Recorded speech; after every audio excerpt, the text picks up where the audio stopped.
चाहते हैं हर शोबे में माहिर अफराद आगे आएँ। स्पोर्ट्स बोर्ड को एक प्रोफेशनल इदारे की तरह काम करना चाहिए। वज़ीर मनसूबाबंदी एहसन इकबाल के इस्लामाबाद में ज़राए इब्लाग से गुफ्तगू। उन्होंने कहा कि स्पोर्ट्स बोर्ड में बहुत से मसाइल हैं।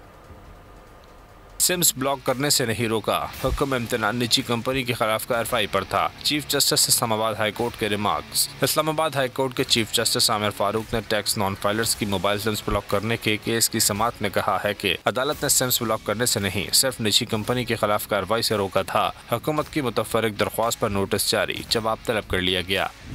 अगर कोई टैक्स पेयर नहीं इसके नाम पर सिम बच्चा इस्तेमाल कर रहा हो तो इसका क्या करेंगे? चीफ जस्टिस का इस्तफसार। कहा मस्तूर गरीब आदमी क्या करेगा जिसने खुद को रजिस्टर्ड ही नहीं करवाया। चीफ जस्टिस आमिर फारूक ने कहा कि इसमें डर ये होता है कि FPR वाले हर एक को अपने लूप में ले लेते हैं। कोई रूल रेगुलेशन भी तो दें। अटॉर्नी जनरल ने यकीन दिलाया किसी गरीब को नोटिस नहीं जाएगा। जवाब के जरिए मुतमईन करने वाली की सिम बहाल हो जाएगी। सब्सक्राइब करें और बेल दबाएं ताकि कोई खबर रह न जाए।